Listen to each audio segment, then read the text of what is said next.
The musty smell of the waiting room did nothing to quell the sickness in my stomach. I looked around and then back down to my feet, wondering what I was really doing here. To my left sat my beautiful wife Rachel. She looked as radiant as ever with a beauty that never left me without butterflies. To my right sat my daughter Jasmine, who in many ways was my savior. My thoughts drifted back to the day I met each of them. I was a different man back then. Mr. Greene, a voice called out, bringing back to the room. We will be ready for you in around 20 minutes. The other witness has just taken the stand. I nodded. It would be the first time in over a year that I would come face to face with my ex-wife. The woman I was married to for 12 years of my life, but since then so much has changed. I will start from the day my life changed forever. It was a normal spring day in Albany, New York. I was returning home from my customer accounts job at the local Albany utility company. I hated the job and had pretty much been forced into it by Jessica, my ex-wife.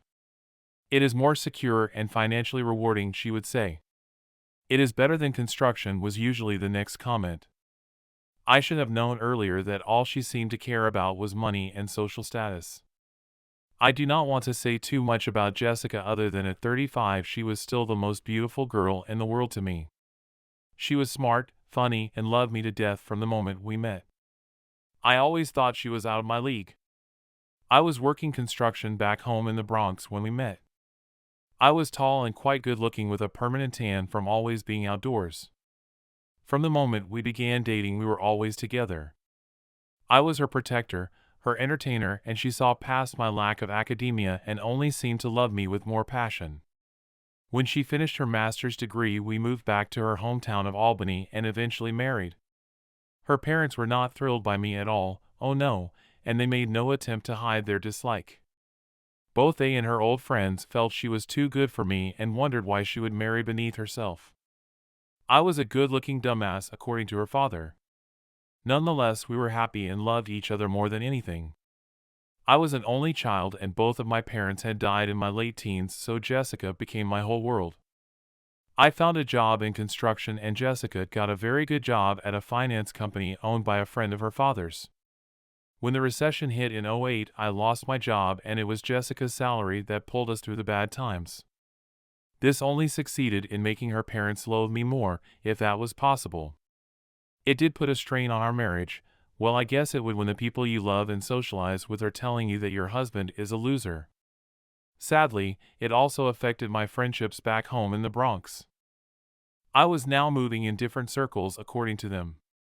Of course, my best friend Joey was always there for me. He was more like my brother and his folks helped me through the loss of my own parents. It was Jessica that managed to convince me to take the job at the utility company. Like I said, I hated it.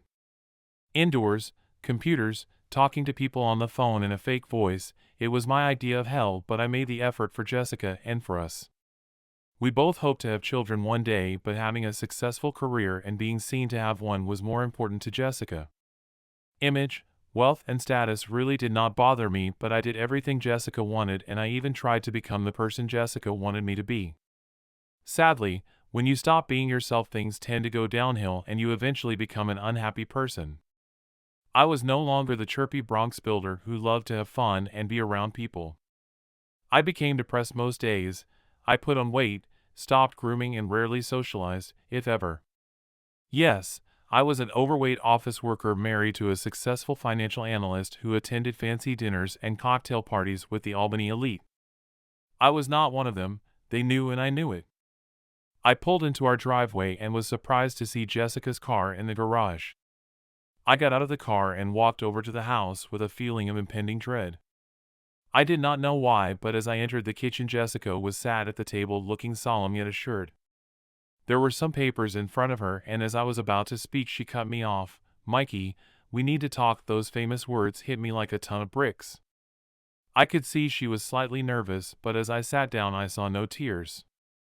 "What is it, babe?" I asked. "Everything okay?"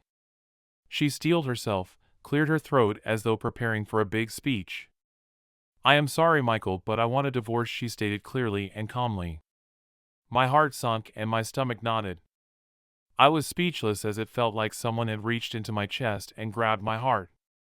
That horrible feeling of sudden loss that I have experienced twice before is the worst feeling you can ever imagine. It travels through your body like a virus. I looked at her and with a tremble in my voice managed to speak. Why? I stuttered. I have fallen in love with somebody else, she said, looking at me with no sign of pity. I was shattered, but strangely I did not feel shocked. The old Mikey Greene would have caused havoc, but he no longer existed. Jessica had seen to that. I was a shell of the man I used to be, and here she was finishing me off with a final swipe of the sword. How long? I said huskily. 4 months. She said as I just stared at her. But now I want us to be together and get married, she declared with no thought for my feelings. I was looking at a woman I no longer recognized, and in reflection she was looking at a man she no longer recognized. I don't want to know the details, but I do want to know why. I said finally, afraid of what her answer may be. She wasted no time in answering. Just look at yourself, Mikey. You are not the man I married. You are overweight, unshaven for years, and when was the last time you had a decent haircut or purchased new clothes? She said in a flurry of what must have been long pent-up feelings. You are a shell of that man I fell in love with, and let's be honest, you have never been on my intellectual level, have you? She said in a mocking tone. God knows how many times in the last decade I have had to defend you to my parents, friends, and colleagues. Justify to them why we married in the first place. She continued as I suddenly wondered where the girl I fell in love with had disappeared to and who this heartless creature was sitting before me. And rich, I mean my new man is younger than you, fit, attractive, and has a successful business and a big house close to mommy and daddy in Loudonville. Every new word she spoke felt like a dagger piercing my body. Do I know him? I asked meekly. He runs the gardening company that operates in the neighborhood. He is a sole trader at the moment, but we want to expand the business together, she added as I remained silent. She had finally finished and just sat there anticipating another question, no doubt so she could crush me further. When I remained silent, she slid the papers towards me. Daddy and his attorney helped me to draft our divorce papers. I think it is a good deal for you. Seeing as I paid the majority of the mortgage, Daddy recommended a 70-30 split in my favor for the house, which we can sell as I will be moving in with Rich. I just looked at her and she continued. I think a 50-50 split of our savings is only fair, and I will require no alimony, although I am sure I could fight for something if I wanted to. The arrogance and spite in her voice was now clear to me. How did I miss it all these years? I felt like a fool, and I guess she thought I always was one. Come on, let's be honest, Mikey. I make way more than you do, and my new man makes plenty too, so I won't touch your 401k if you sign the papers and don't fight me for anything. She suddenly stopped speaking as I looked her dead in the eye. She must have seen a glimmer of the old Mikey because she swallowed hard. I grabbed the pen and signed away 12 years of marriage. I rose from the table and went to our bedroom and packed up my possessions and then returned. She was sat at the table reading through the paperwork as I walked past her, through the door and out of her life. She said, "What?" Joey screamed. Is she fucking crazy? To me, Joey is my family, and sadly over the last few years I have neglected him. But as true brothers we can see past any transgressions and will always be there for each other in our time of need. As we spoke about what had happened, I could hear someone in the background and Joey trying to silence them. Is that Helen? I asked. What is she saying? Yeah, Mikey, she said. Good riddance to the stuck-up bitch. Joey and Helen had what you call no filter. What you see is what you get, and boy did I miss that. It is how I used to be. Hey Mikey, I have a guy who Helen knows who does these investigations on debtors for local companies. I can get him to take a look into this guy for you. You know, see if the asshole is legit and all. He asked in his usual boorish manner. I don't really care, buddy, I said despondently. This guy screws you over, steals your wife, and you just sit back and take it. Fuck Mikey, she really has turned you into a cuck pussy, he said with his voice rising. Fuck, that hurt, and Joey must have realized it too. Sorry bro, I am just as mad as hell and I wish you were too, he said apologetically. It's okay Joey. I mean, you were right and all. Do what you like, I said. I gave him the very few details I had on this new guy. He was the gardener for the neighborhood, so it wasn't too hard to get some more information if Helen's guy wanted it. "You need to get your head back in the game, Mikey, and return to your old self again," he instructed before we eventually hung up. After I put the phone down, I lay back on the cheap motel bed and stared at the ceiling fan whirring above.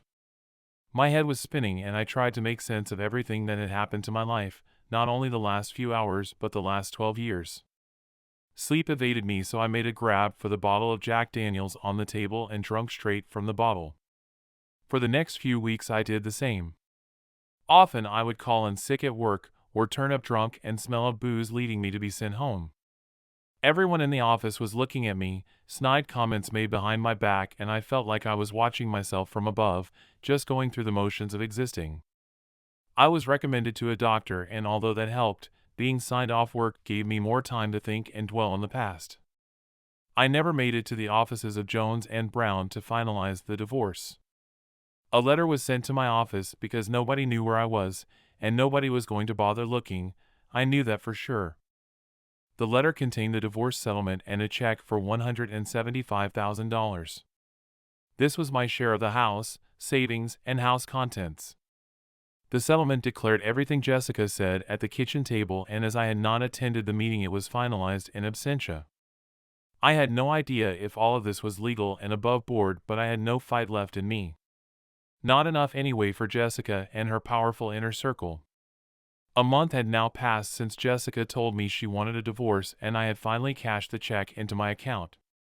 I discovered all our other accounts had been closed and Jessica had removed her name from our joint account.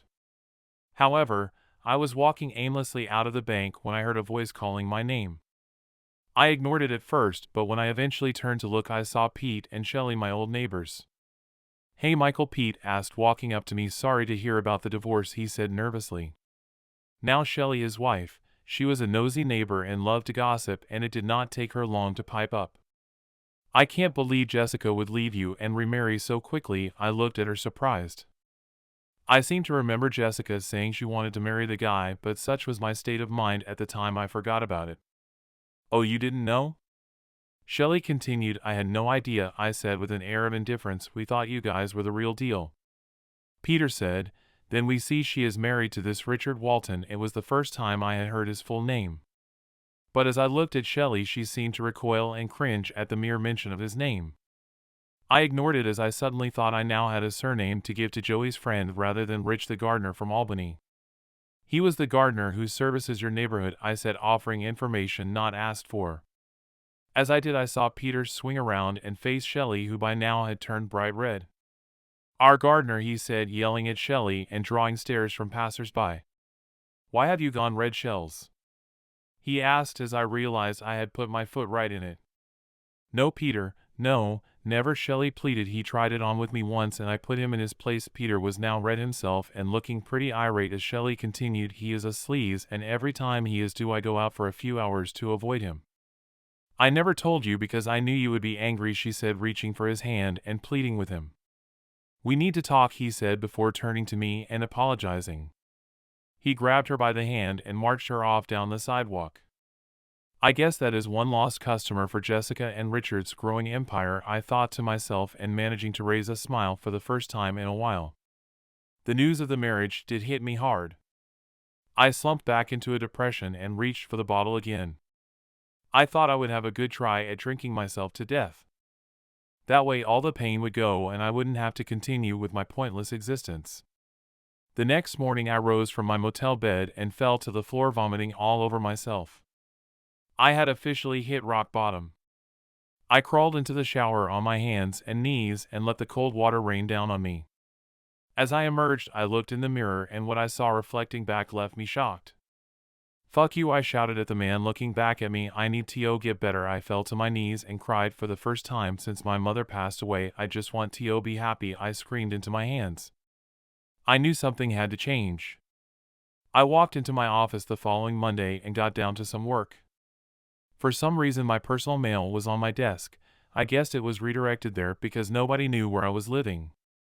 As I read through what was mainly junk, I found a flyer for a local gym promising to get anybody in shape in 12 weeks. I snorted to myself, thinking it would take longer than that. But I thought, what the hell, maybe this was the change I needed. That evening as I entered the gym, I had no idea what the beautiful young instructor standing before me would think of this old has-been. At 38, I felt like an 80-year-old man, but as I stepped closer to her she held out her dainty hand, which I gladly accepted.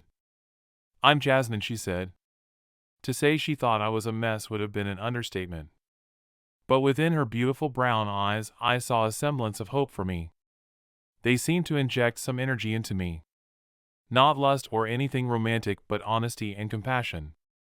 So over the next week I had managed to move out of the motel and sign a lease on a small studio apartment in the city and close to the gym. I decided to focus on my 12-week plan and see where life took me. I needed to lose around 50 pounds, and the best place to start was getting rid of all the unopened alcohol bottles amongst my belongings. I worked really hard over the following month. My life was nothing but work in the gym. Joey and Helen also managed to visit a few times, no doubt to check up on me more than anything, but by the end of the month and with constant encouragement from Jasmine, I had already lost 14 pounds. The good thing about spending nearly every day in the gym was that I got to know Jasmine a lot better. She agreed to a coffee one evening after my session and I found out a bit about her life. She was raised by a single mother and she was attending a community college to become a full-time fitness coach and nutritionist. She certainly knew her stuff and I warmed to her even more. I told her about my recent divorce and my old life in the Bronx. I admitted to her that I hit rock bottom before signing up at the gym and meeting her. I tried my best not to come off as some desperate creep, but she was beyond her years in terms of compassion and emotional maturity. It wasn't until a few sessions later that I emerged from the showers and met her. I was blown away. Jasmine was talking to a woman who at first sight looked like her sister. Corny, I know, but it is the truth. Jasmine saw me looking and walked over to me before I could turn and walk away. "Michael, this is my mum Rachel," she said, smiling as Rachel held out her hand. Our eyes met and I felt a tide of embarrassment flood over me. My stomach knotted and I was truly lost for words. The silence was now getting awkward. "It means he likes you, Mum," Jasmine said, laughing and saving me in the process. "He is quiet when he likes someone," she added, as though she had known me my whole life. The truth is I wasn't always a quiet, shy, and unassuming man. The years of what I now think to be emotional abuse will do that to you. Jasmine left us to collect her things as Rachel and I started to talk. When Jasmine returned, she invited me across the road for dinner. I hesitated at first, but her insistence made it hard to say no. I imagined that if she had a father, she would have him wrapped around her little finger. At dinner, Rachel was so warm and sweet. I could tell the apple did not fall far from the tree, and as the evening progressed, I relaxed in their company. With them there was no need to put on a show or act in a pretentious manner. They were not people who thought they were better than anyone. Rachel joked around a lot and it put me at ease. We did touch briefly on our past, and I guess Jasmine filled her mother in on my life. I left that night feeling better than I had in months, even years. I even had Rachel's number in my phone after she agreed to, or shall I say insisted on, finally sorting out the mess on top of my head. I was reluctant at first, but as Rachel was a hairstylist, I capitulated. That brought the sweetest laugh I have ever heard from a woman. The next couple of months Rachel and I were inseparable. When we finally made love, the passion was intense and loving, and it felt perfect every single time. From then on I only had her in my mind, and finally my heart was beating for another woman. I knew we had to take it slow because I did not want her to think she was some kind of rebound from Jessica. We wanted to make sure our feelings for each other were real. We had both been wronged in our lives, and so trust was very important to us both. Eventually I took her back to my hometown, where Joey and Helen fell in love with her immediately. Helen pulled me aside one evening in the kitchen and said, "Now this is the woman for you, Mikey. Do not let her go." I assured her there was no chance of that. "Really?" "I do not believe you. 180 pounds. Really?" I said excitedly. "Yep, 180 exactly," Jasmine confirmed. "You are back to your ideal weight, Dad," she said, laughing at her new name for me. I was so proud of myself and so grateful to Jasmine and Rachel for helping me get to this point. My new haircut, along with the surrender of my beard, must have contributed to some of that weight loss, I thought. Rachel had convinced me to try a clean-shaven look once so she could see my face.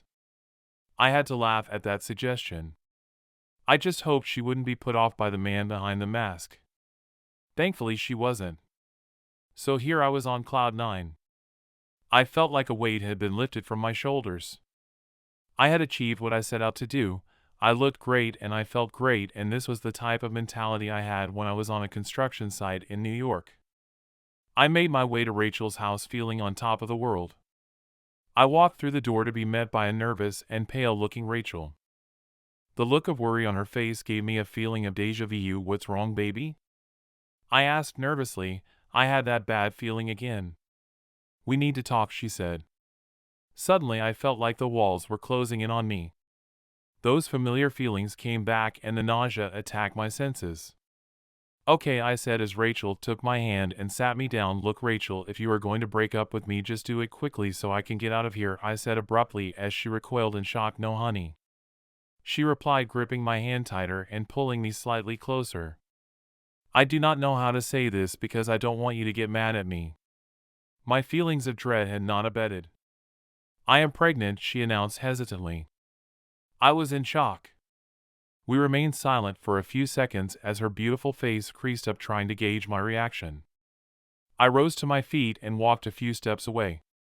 I turned back to her looking worried and on the verge of tears.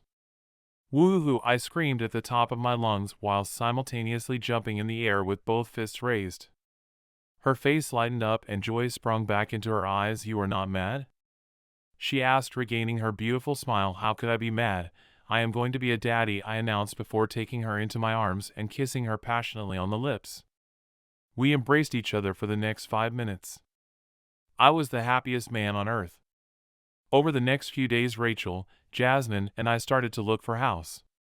Even though Rachel had very little in terms of savings, I had nearly $180,000 in the bank, which was more than enough to buy a house outright. It took less than a week to find a beautiful 5-bed colonial in Pine Hills. It needed some renovation work, which put off other buyers, but with my construction experience, I was excited about its potential. Our offer was accepted, and it meant we did not need to take out a mortgage. The day we moved into our new home, I got down on one knee and proposed to Rachel. I knew it was fast, but I loved her so much, and she was the one for me. She accepted, and I would love to say that from there we lived happily ever after, but that would skip over the reason I am sat here in this courthouse. Just to make it clear, I was not being charged with anything. Well, a couple of weeks after moving into our new home, I had a phone call from Joey. It was earth-shattering to say the least. I had actually forgotten all about Joey asking Helen's colleague to look into my ex-wife's new husband, and to be honest, Joey did too. If this had been going on for months, I had no idea what it was going to cost me, and to be perfectly honest, I didn't even care to know what he had found out. Nonetheless, Joey was beside himself with glee and just had to tell me his findings. I remained silent as Joey began to speak. "The whole thing is a house of cards, Mikey," he said, laughing. "Helen's guy dug around, and after you gave us the full name, it set the wheels in motion. It turns out the IRS and the feds got involved." "Hold on, what?" I yelled, thinking I had missed a major chunk of the story. "What do you mean the feds are involved?" "Just listen, Mikey, just you listen to this," he said, trying to calm me down. "The gardening company he owns has Jessica listed as a director, and it is in debt, Mikey. I mean serious debt, and that is just for starters. The house he owned now has Jessica's name on the deeds, and it is worth over $1 million, but the mortgage payments are made through a company called Richwall Enterprises. That company owns the house and the business. Jessica and Richard are listed as joint co-owners, and it began trading only 6 months ago, probably just after their wedding." I was trying my best to keep up, and I knew Joey was doing his best to relay what Helen had obviously told him. "Helen's guy alerted the IRS, who by the way will be picking up his tab." I was pleased to hear I wasn't going to be stumped for a huge bill. Anyway, the IRS investigated Richard Walton and found out he is on their wanted list. They had a picture of him or something, so he is a fraudster, I said, stating the obvious. "Oh yeah, Mikey, but wait until you hear what happened next," he said, teasing me. "Well, this investigation alerted the attention of some big corporate type in Charlotte, North Carolina?" I interjected. "Yeah," Joey said excitedly. "Well, his name is Davis Nolan, and he has a daughter called Julia Reed. She is currently estranged from her husband Kyle Reed. They have 2 kids together, and..." Okay, by now I was seriously confused. Get on with it, Joey, I said, exasperated. Stick with me, kid, he said breathlessly. Well, it turns out Kyle Reed is Richard Walton. What? I screamed down the phone, and Joey's ear must have been ringing. Not that he would have cared, he was too busy laughing his ass off. Yeah, and they are still legally married. I think he is called a bigamist or something, but that is not the best of it, he said, leaving me hanging for more. This was beginning to sound like a Hollywood movie or something. Well, the FBI got involved, and it turns out the guy is a 2-time felon. He has spent time inside, drugs and burglary, I think. Mr. Nolan managed to get him a reduced sentence for the second conviction. He is a powerful man, apparently. Anyways, the feds investigated him, and this Kyle/Richard guy made contact with another suspect they were looking into regarding drug trafficking crimes. My mind drifted back towards Jessica and her friends and family. I could just picture their faces at this news. I started to smile. There is more, Mikey. The FBI and the IRS joined forces and took this guy down. They found him at a storage unit not far from his home, and the answer to how a man in debt could afford $1 million house and a lavish lifestyle became all too clear. How, Joey? How?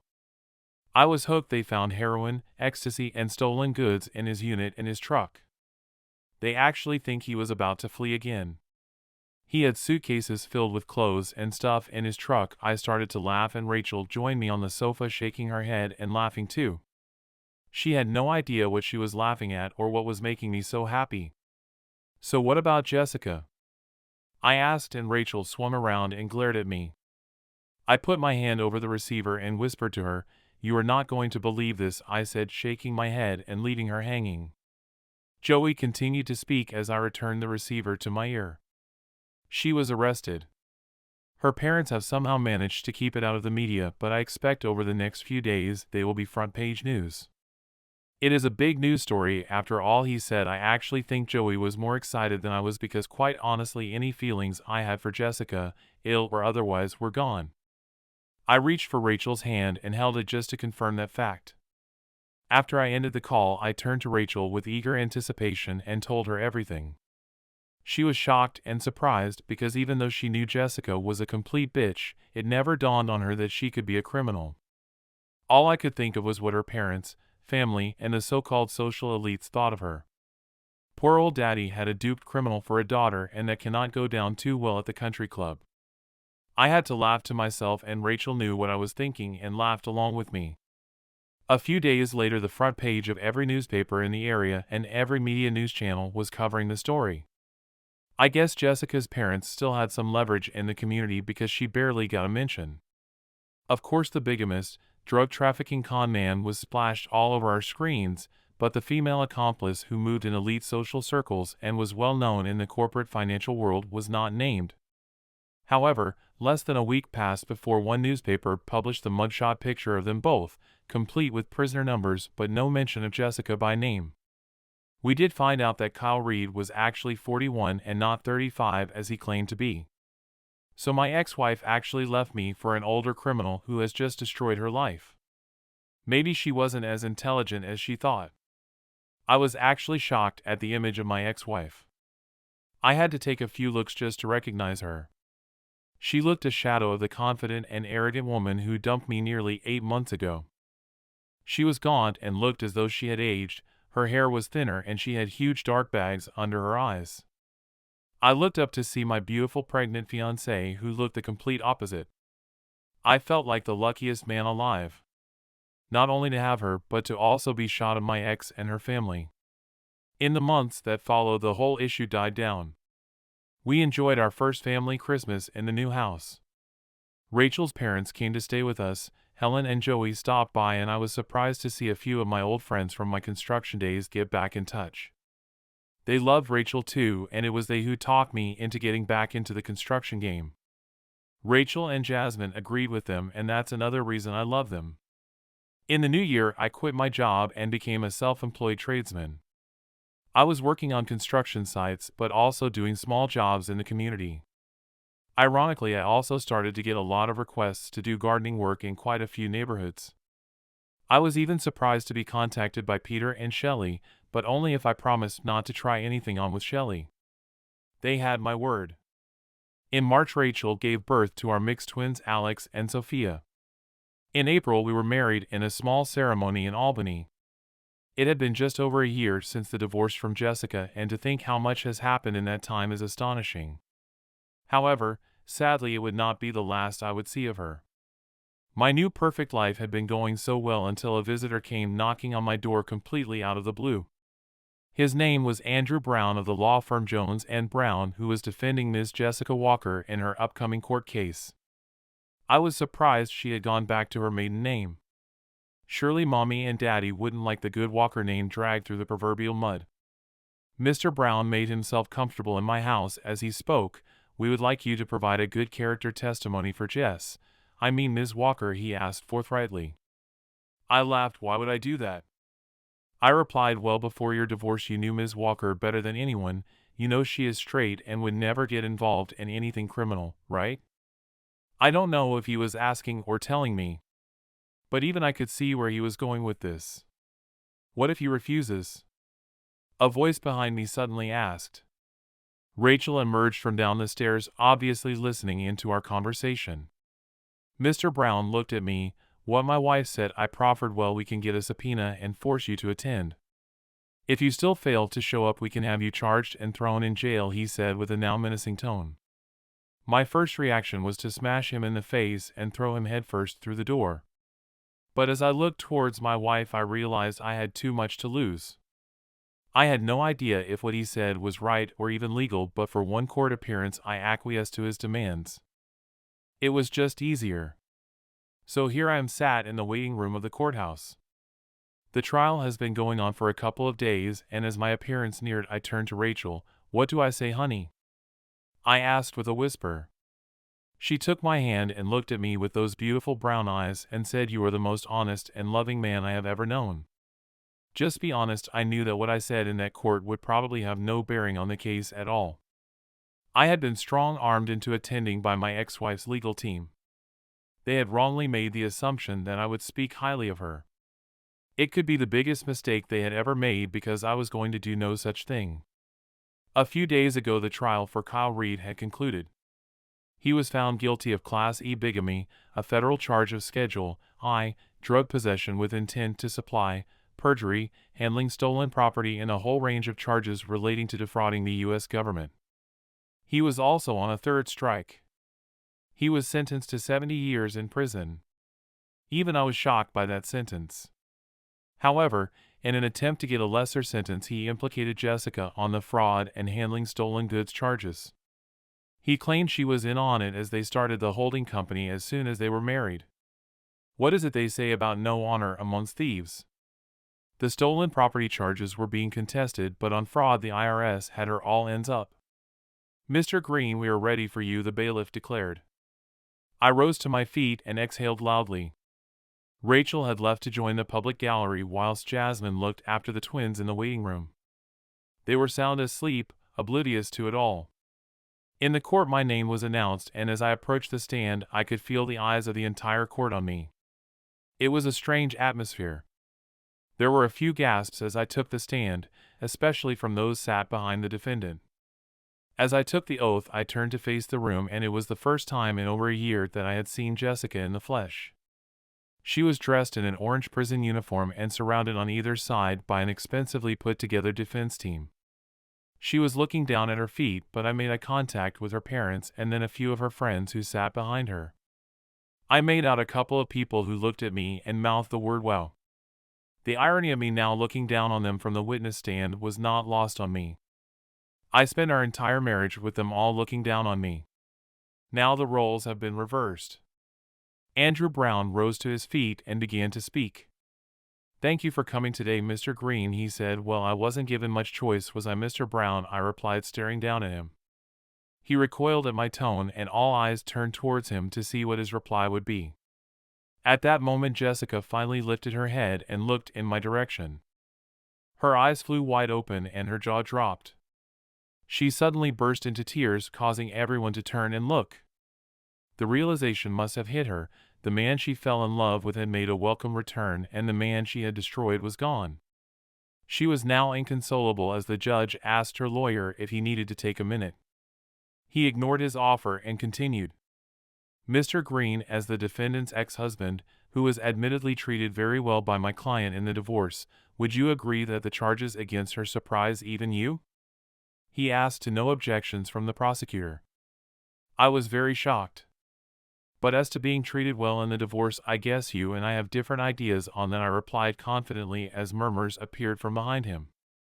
I am sure I could see Jessica's parents talking to one of the team as Jessica continued sobbing. Okay, Mr. Greene, but would you say that in all the time you and the defendant were together she was always an honest, hard-working and law-abiding citizen? He asked. Well, she was cheating on me for 4 months with a man she described as younger, more attractive and successful, so once again we probably have our own definitions of honesty, I replied. I was beginning to think at that point her legal team realized they may have made an error here. Remember, he only threatened me to turn up, not paint a picture of a perfect innocent woman. I was just being honest like Rachel said I should be. But would you agree that in that time you neglected yourself physically and intellectually, so when someone better came along could you really blame the defendant for moving on, he said tersely. There was an almost universal chorus of disapproving moans from the public gallery and the prosecution bench, who obviously felt that at this point they were not really needed. The defense were digging my ex-wife's grave. The judge brought about order, giving me a chance to think about my reply.